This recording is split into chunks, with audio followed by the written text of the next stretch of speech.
You are listening to News and Views, the Quint's podcast series where we introduce you to some of the greatest minds across different fields through in depth interviews.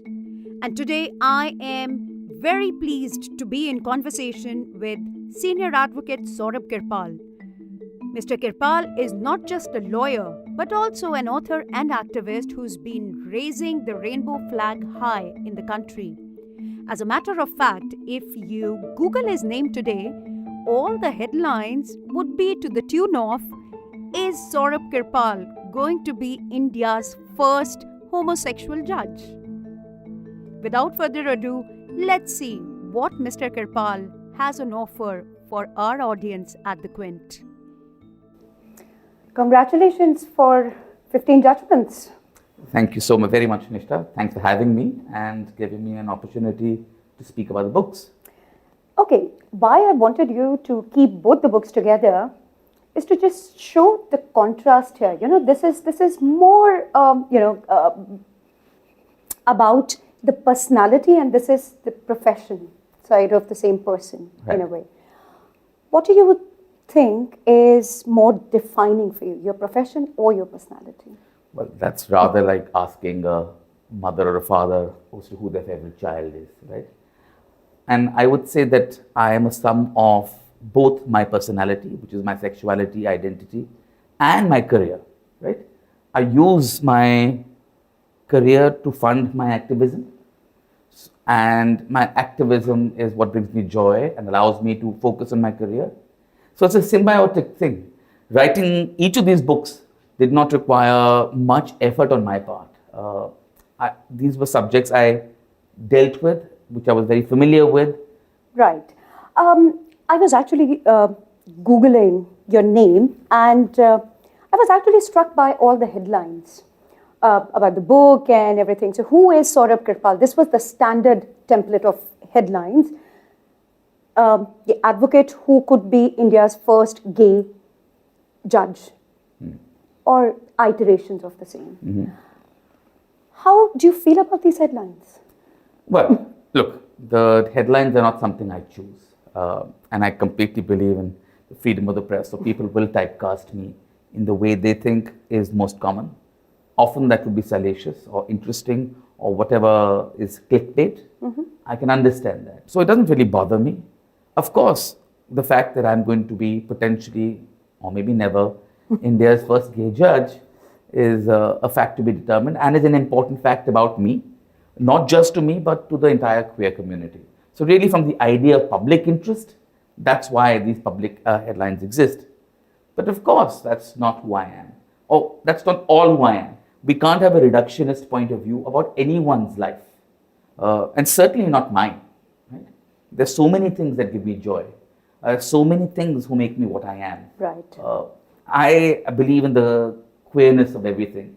That makes me love heterogeneity. Absolutely. But do you also feel that when it comes to queer individuals, members of the queer community, they somehow get reduced to their sexuality and nothing beyond that? So it becomes an unmistakable and unslippable sort of epithet that has to be used all the time. I think that's absolutely correct. And that's true not just for queer people. It is for anybody who tries to get something out of the mainstream. So for instance, if you're a successful woman, you will always be a successful woman. You won't simply be another successful person. This is how a traditional reportage has been in our country. And this is not going to really change, I think, till we achieve true equality. And so to your question, are people reduced to one single defining characteristic, their queerness? The answer is yes. Is it the best way to be? There I'm slightly conflicted. Of course, it is not the best way to be for that individual. Mm-hmm. Right? So every time I'm called just that gay lawyer, it's frankly a bit disconcerting and even demeaning, because I'm more than that. But from the perspective of a queer person sitting in rural India, a young law student, a person who doesn't have the means that I do, when they Google my name and they see that there's a queer person out there, right, who is a lawyer, who's aspiring to high constitutional office, for them it's encouraging. For them it's hopeful. So be it. If I can help someone that way, by Right. being reduced to something. Would you be able to narrate an incident like that where you actually became a role model of sorts for somebody who's coming from a marginalized community, from a marginalized region, that's not, far away from Delhi or Bombay? Nisha, you'd be surprised. It's almost a daily occurrence. Obviously, for confidentiality purposes, I will not take names. But often my social media profiles are open, and you get panicked messages middle of the night by young men, women, cis, trans, all kinds of people saying that we don't know where our career is headed. We want to do law, but we are concerned that we will not be able to succeed in an area which is otherwise quite conservative. So there is this fear in people, and they write to me saying, do you think I'll be able to do? What should I do? And to them, I always inevitably reply the same thing, is live your life openly and freely, because you have no choice, right? If not today, if not tomorrow, at some point in the future, you will have to, and you have no option but to come out and accept who you are. So better do it sooner than later. Grapple with your demons now than when it is too late. But do you feel that there is this very visual sort of contradiction? Here is this rainbow flag, and there is this black and white, like literally black and white and rainbow. How do you bring the two worlds together? You may have been able to do it, with a certain elan and with certain ease because of your background, because of your privilege, and you have spoken about it, quite often. But how easy would that advice be to sort of put into practice by these people who are reaching out to you? Yes, I've spoken of my privilege often enough, and I'm not going to repeat that here, as you have said. And it is true, it is not easy for a person without privilege to come out and succeed in a legal practice. But not easy does not mean impossible, right? There are many kind of barriers that a person can face when doing any job, let alone a job in the law. And yes, the law is a conservative profession, but let me also tell you, it is a very liberal profession. After all, the freedoms that queer individuals have in India today are because of what the courts gave them, right? So we can't forget that judges are liberal people. Sometimes young people get so caught up in who they are and their own identity and their own understanding that they forget that the place where they're going to work as lawyers is a place which is otherwise welcoming, if only you had the courage to do so. Right? So I ask people to have courage. I ask people to have faith. And I also ask people to be agents of change, right? So to some extent, I was able to bring about change in the hearts and minds of some people. It will undoubtedly become easier for people who follow me. The way people ahead of me made it easier for me, right? This is all a process. So you said there is the rainbow queerness and there is the black and white of law.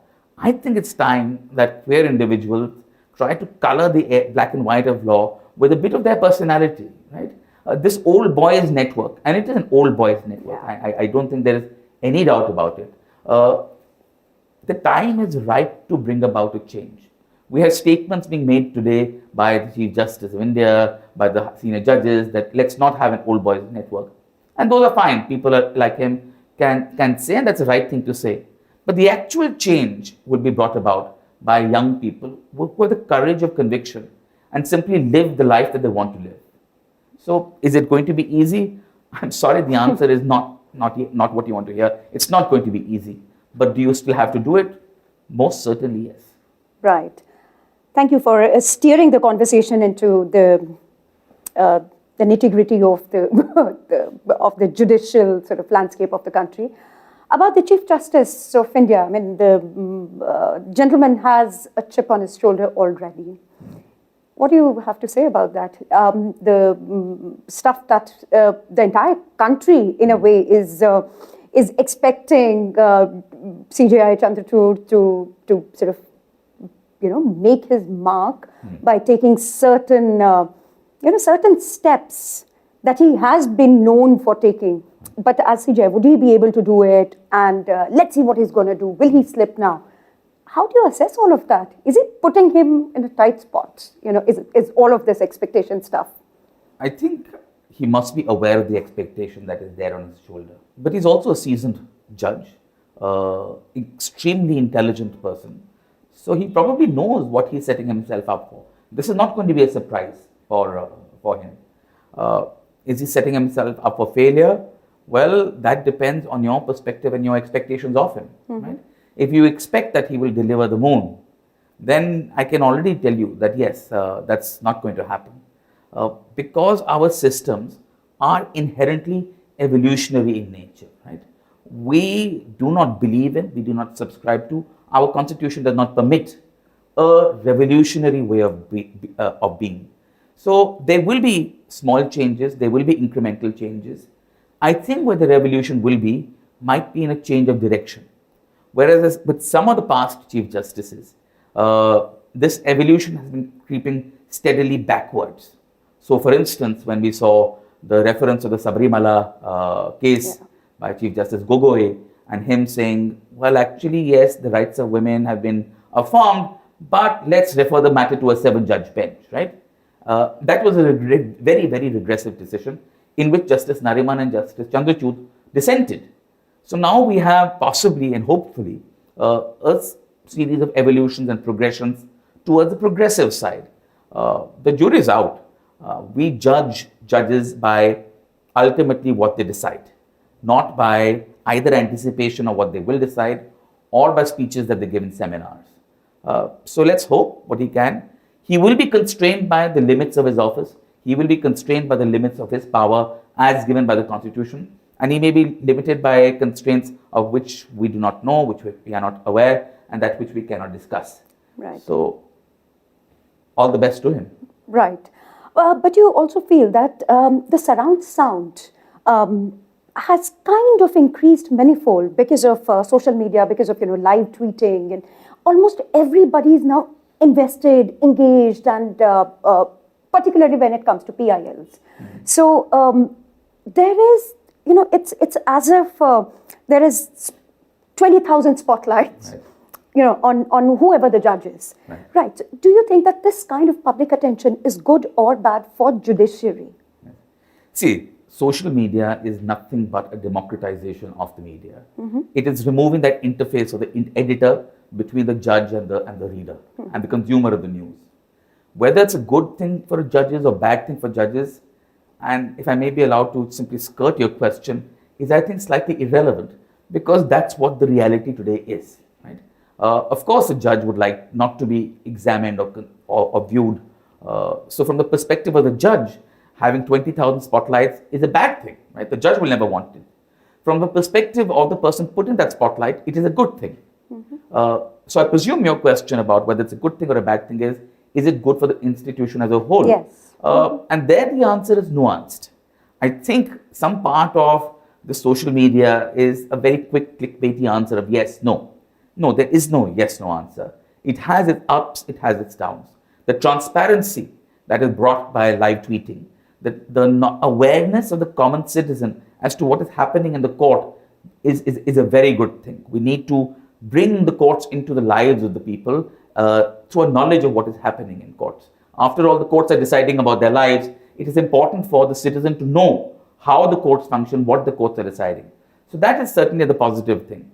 The negative aspect of this is undoubtedly the pressure it keeps on the judge. The judge may feel compelled because there are these eyes upon her or him that you can't have an actual discourse or a dialogue between a lawyer for the fear of being misreported or misunderstood. So you have to be very careful about these things. A judge must be slightly understanding of the statements she makes in court, saying that let's not make sensational statements because they will be misreported. There must also be a restraint on the part of social media or people making comments. Try not to troll judges. It's not a good thing for anybody in the long run, especially the trolls, because they'll be the first people running to court seeking bail as in when they're persecuted and prosecuted. And then don't say that judge is unfair. So I think the jury is out there. The answer is, I'm so sorry to say this, somewhere in the middle. Yeah. No, I think, we should not lambast and lampoon this middle of the road position or strategy, as it were, because it works very well. And as you just said, that, our institution actually encourages incremental these steps that you take, that you make towards progress, and not a revolutionary idea. But do you feel that there have been these instances in the past where Supreme Court, in particular, actually revolutionized the society? Well, yes, in the context of the queer community, Section 377, which is one book of mine, and in the other, in a series of judgments on finance, the court has revolutionized society. Most importantly, for instance, starting from 1950, right? The very first big judgments that came out shortly after independence, including one on the right to property. The court upheld the right to property and said that you could not acquire land without paying adequate compensation. And Zamindari Abolition Act was therefore bad and struck it down. Now, that in itself did not revolutionize the country as much as the revolution that the reaction to that judgment brought about, right? The moment the Constituent Assembly said, well, the rights that we thought people should have, and the rights that the Constitution actually gives them will actually be put in practice and be used by them, apparently came as a great surprise. And the moment a judgment comes, which is not something that they like, they proceeded, the Constituent Assembly, B.R. Ambedkar, Pandit Nehru, the very people who we today idolize as people who gave us these rights, did not wait for the first parliament to be constituted, for elections to happen. They went ahead and amended the Constitution whole hog and revolutionized how the interaction between the courts, fundamental rights, and the legislature would thereafter be, through the enactment of what we now call the 9th schedule, Article 31B to the Constitution, which basically says that any act, any piece of legislation, central or state, can be completely contrary to fundamental rights, and the courts need not examine it as long as Parliament or the state legislature puts it in the 9th schedule. And therefore, a vast area of our legislation is immune today from judicial scrutiny. Yeah. And that is a reaction to the revolution brought about by the Supreme Court in 1950. Right. Fast forward to the new millennium. What would be that kind of a landmark judgment, in your opinion? Right. I think the biggest areas of judicial activism and knowledge have been the areas, I think, of environment and probably in corruption. Are the two areas, I think, where the court intervenes quite readily. And in the two judgments, I think in one they got it right, and in one they got it terribly, terribly wrong. The one where they got it right was the matter concerning the environment. There is always a dispute and discussion between the environment on the one hand and the economy on the other. And the courts are supposed to balance the two. And that's all well and good, but the courts don't have always the expertise to balance. So in the famous Goa mining judgment, and then in mining similarly in Bellary, in the coast along Orissa, the court saw what was happening and proceeded to ban mining. Now that was a revolution in those areas. In a country of 1.3 billion, not every judgment, not every act will be a revolution to all concerned. Right. But these judgments were revolutions for the people who are actually living in those areas. So if you are a miner, if you are a truck operator, if you're a worker in the mine, you'd find that you were left jobless, and that ruined your life.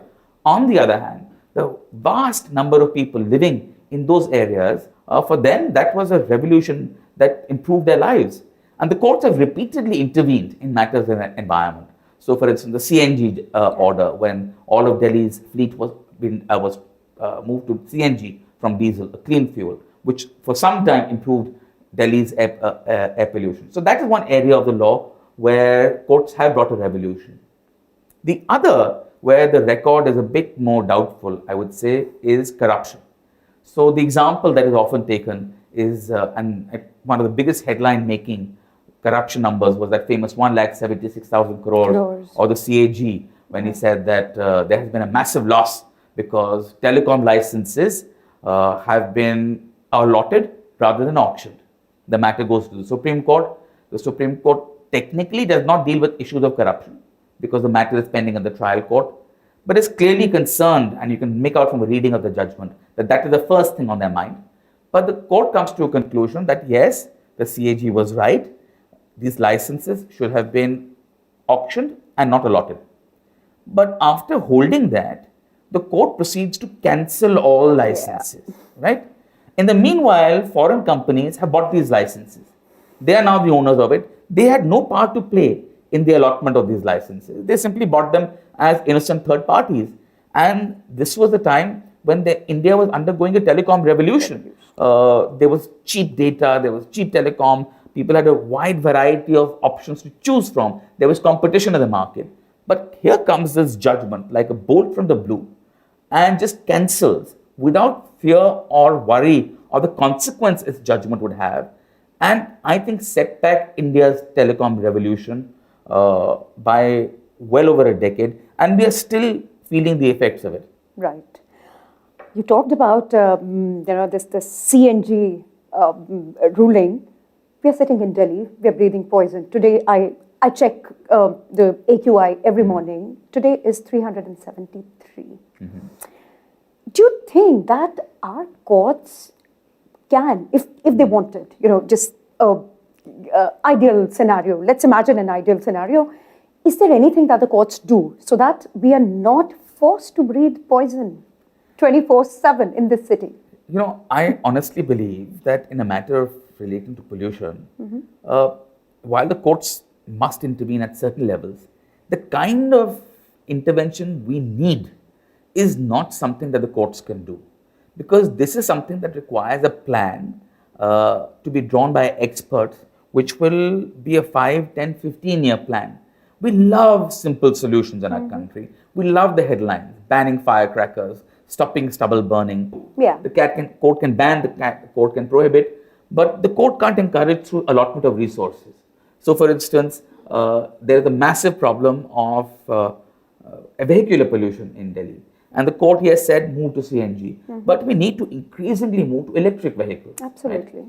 The government of the day does not give adequate subsidies to electric vehicles. And that to me is absolutely surprising as to why that policy is not happening. But the courts can't do it, right? The courts can't start deciding where subsidies should go. Right. So that can only happen by the executive. So the court should be a peripheral aid in bringing about change. But we can't let the political executive off the hook for a job that is theirs. I think one thing the court can do is tell the executives, tell the politicians that under the relevant acts, it is your responsibility to control pollution. And the power that courts traditionally apply for not following a law or their decision is contempt. Yeah. So what they should say is, well, the law requires and the constitution requires that Delhi's AQI should be 150 by such and such date.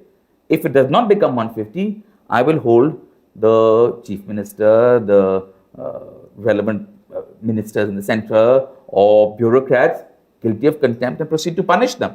Right? Why do you take these nitty-gritty decisions about what should happen and how when you have the power of contempt? So please use that power of contempt where it's more productively used than to threaten free speech. That is right. I'm so glad that you spoke about it. I want now to come to something more personal. Do you think that when it comes to freedom of speech and expression and being in a profession where speech is elemental, nothing happens without speech there. Do you think, have you ever felt censored for upholding certain views, for voicing them? And you had to control yourself, that okay, I'm not going to talk about it. So you're talking of self-censorship that people do. I must confess, Nishtha, that I've never curtailed myself because I feared a political backlash. We all self-censor to some extent because you think that may be a hurtful thing for other people to hear. And this, I must confess, is a problem that I see. Increasing number of people self-censoring, being so worried about something that will never come true. People are keeping quiet, saying, oh my God, the government is going to come after me and I'll be put in jail. The courts will come after me. They'll hold me guilty of contempt. But when you ask people about instances where this has happened in the past, there aren't any. Right? There aren't any. The emperor has no clothes. This emperor of fear has no clothes. I assure you, contempt is highly unlikely to be used by the courts, and the threat to free speech, other than a few very big ticket names that have happened, does not happen. The government does not have the wherewithal, and maybe not even the intention. Why do we always think the government has a bad intention? I don't think that they always do, which is not to say that they don't sometimes. Right? But it is not nearly as bad as people make it out to be, either because they don't want to, or I think more likely because they cannot. They cannot. And it also becomes, that I'm being persecuted or I'm being hounded. It kind of becomes a calling card of sorts. Yes. Do you feel that? Absolutely right. And there's a fair psychosis that happens. So, for instance, Section 66A comes. 5 people are arrested. 2 girls about making a speech about Thackeray. That comes in the media. And suddenly everyone says, oh my God, if those 2 girls can go to jail, I can too. So 10 million people keep quiet because 2 girls have gone to jail. Now, obviously, those 2 poor girls should never have gone to jail. But do 10 million people really think that all of them are going to be sent to jail? Absolutely we don't not. have enough space in our jail for that. Absolutely right? not. So when you self-censor and you stop talking, you are doing a dereliction as your duty as a citizen. You have a right, but also responsibility to speak up. And then when you say, oh no, I'm so scared, and family members say, please take down that post because Big Brother is watching. Really, do you think that this government has, or any government has, that many people who are examining every Facebook post ever put and are only looking to arrest people? That's simply not true. So when there are enough people who are speaking up, who are speaking out, I think that's the surest guarantee of having a free society. Absolutely. We can't rest our freedoms on courts or on people taking matters to court for free speech issues. That responsibility lies with us. Iran is Look, in our face. did you see today the football team of Iran did not stand up and sing their national anthem because they were making a very powerful political message. These people are brave because they are known they will go back. They still did what they thought was right, and because they think that they'll be caught by the thought police. No, that is just laziness on the parts of the people who are not following their hearts. That is just injustice that people are doing, not to themselves, but to the generations that follow. Absolutely. What are we teaching everybody that is looking up to us as elders or professional seniors or whatever capacity that we may have any influence on them? So, but you said something very interesting here that this kind of Big Brother watching stuff doesn't happen, but maybe people are also scared that they won't get their due, that they would be passed over, and they would perhaps be even penalized professionally, if nothing else. And you are still waiting for a sign-off, the final sign-off. Right. What are your thoughts about the delay here? Well, delay is something that has been plaguing our system for a very, very long time. It's not something new. In my instance, I believe the delay is obviously because of my sexuality, and I think it's something the court should take up and do something about it, one way or the other. So, delay is a pernicious kind of a bacteria or a termite which is destroying the system from within, right? So is it also weaponized? Sorry to. Yeah. I don't think it's weaponized. I think it just is, right? The executive need not weaponize judicial delay. Judicial delay exists. You weaponize something and use it. But yes, there are instances increasingly where the executive has taken certain action which they may not have in matters, say, of sedition. Yeah. In the last 5-7 years, the cases of sedition have shot up dramatically. Absolutely. Right?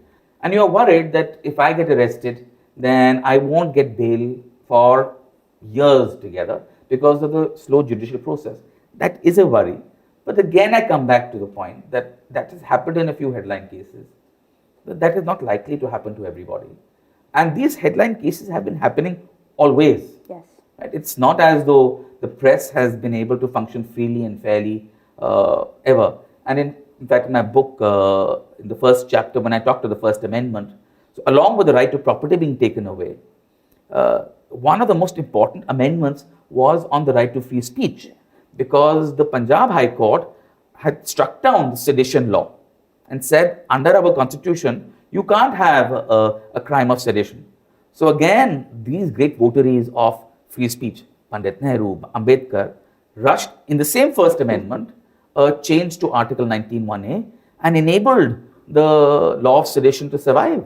So this war, this tension, I wouldn't say war, but a tension between a free media and the executive has always happened. What has changed today, Nishtha, is that while earlier there could be a tussle between media, which was also backed by certain corporate conglomerates and had its own money and wherewithal, and the government on the other hand, since this democratization through social media of the media, traditional media, the fight is no longer now between a news giant and government.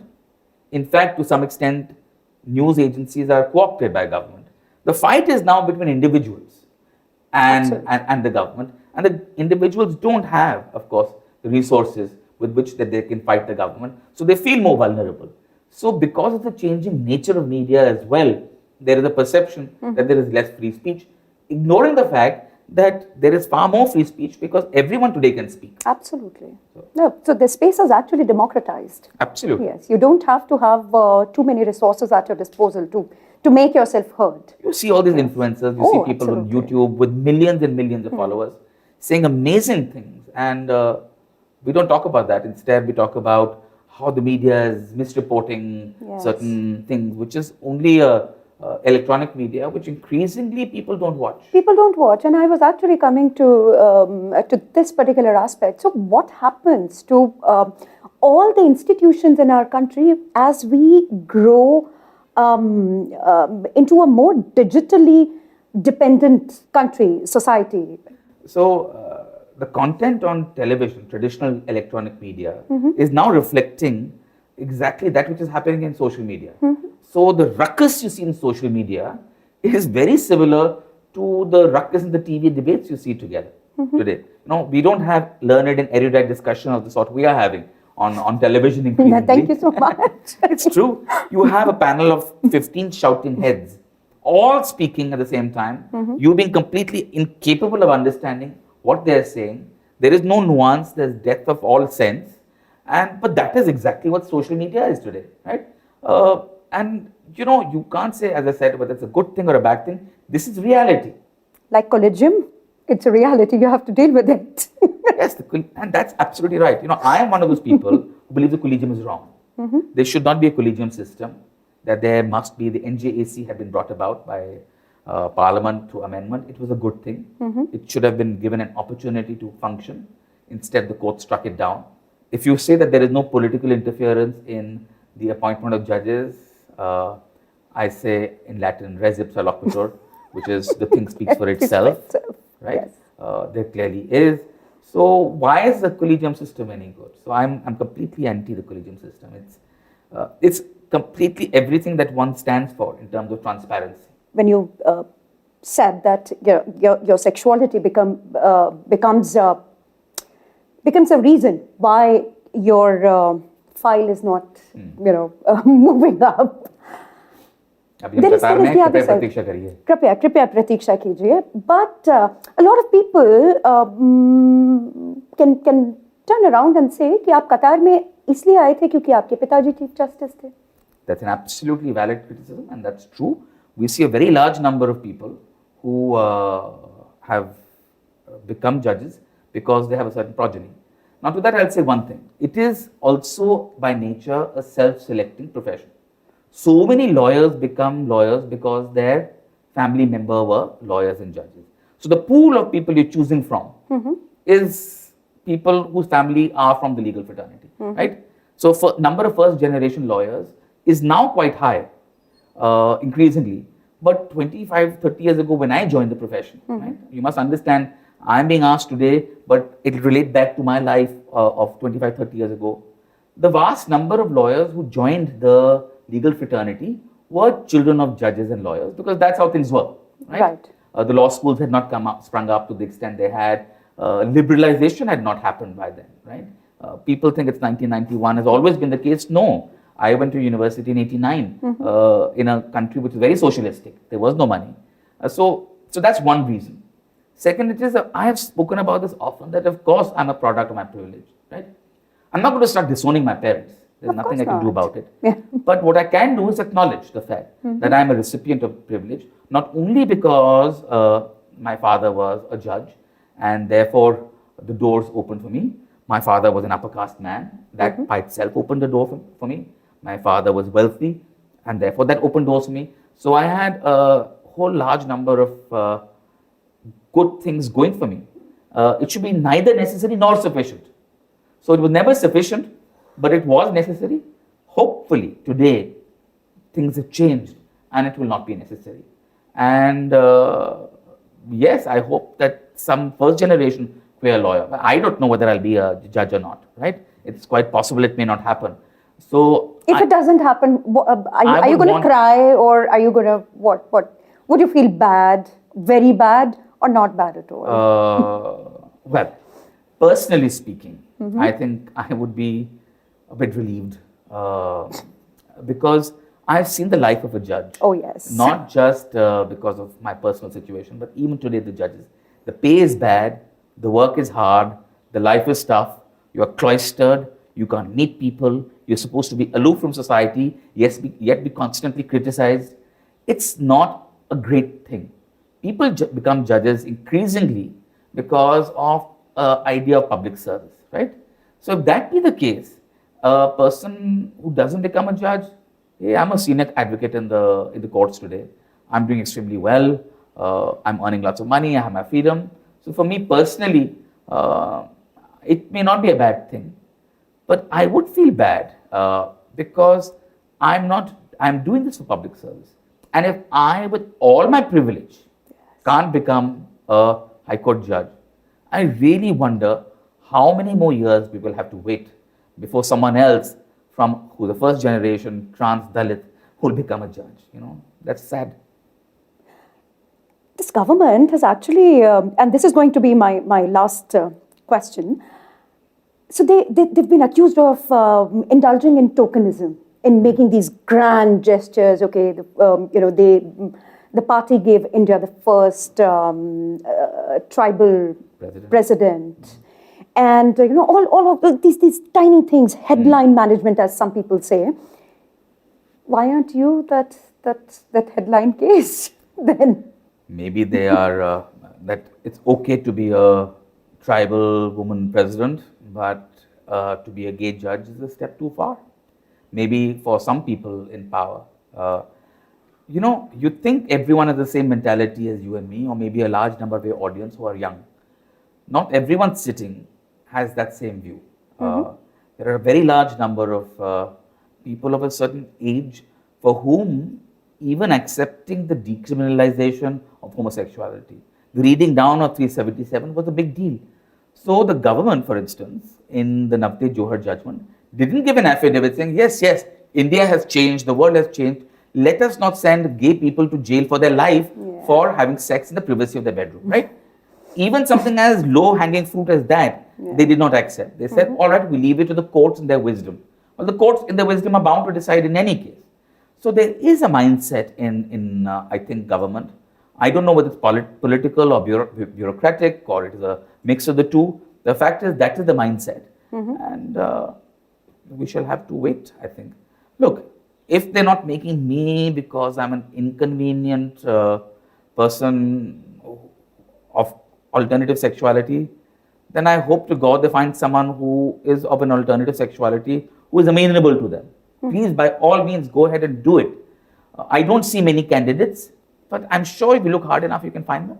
Right. You talked about that not everybody is of the opinion that you and I are. They're not people like us everywhere. But I don't know. It just appears that the kind of, violence that has been unleashed against queer communities in many other countries, even first world progressive countries where just 2 days ago, the shootout, Colorado saw a shooting outside a gay club. Now, that is something that fortunately we haven't seen in this country. And I come from a rural kind of region, and people there are a lot more accepting of others who have alternate sexualities. A man who dresses up like a woman, yes, ridicule him or, make fun of him, but nobody's going to slap him or kick him or, smash his head just because he's dressing up as a woman. I'm afraid I'll have to disagree with you there, Nishta. And that is maybe because crimes against queer people are terribly, terribly underreported. The way domestic violence, for instance, is terribly, terribly underreported. So are we going to say that because it's not reported, it does not happen? The fact of the matter is that violence against queer people, particularly the trans community who indulge in sex work, is very real and very damaging and very constant. So, for instance, in the matter that we did, Navtesh Johar, as well as in the earlier Kaushal case before the Supreme Court, we had filed many affidavits showing the kind of violence that the trans community had faced. There was an example given of a trans woman who was raped by a group of hooligans, went to the police to complain about that, and was tied up and raped further in the police station, right? So, and that only happened because she was trans. And these are constant. So there is this constant violence that queer people face. And it's just not talked about. And there is a conspiracy of silence about this. So I think gay men, if there's to be a hierarchy, a caste system of sexuality, gay men probably, because they're men, have attendant privileges of being men, don't face as much violence as the lowest, which is the trans community. There are intersectionalities as well, right, within the queer community. It is as rainbow as anything else. Right. So if you are maybe a Muslim person of alternative sexuality, maybe you will face far more resistance than a person from another religion. If you're a woman, even more so. But ultimately, I think there is violence, either physical, but certainly also emotional. Right. Thank you so much for this conversation. And that was this episode of News and Views with Senior Advocate Saurabh Kirpal. Follow us on Instagram at The Quint and tell us what you want us to talk about next week. And check out our website, thequint.com, for more groundbreaking reports and videos. This was Nishtha Gautam, and I'll see you in the next one.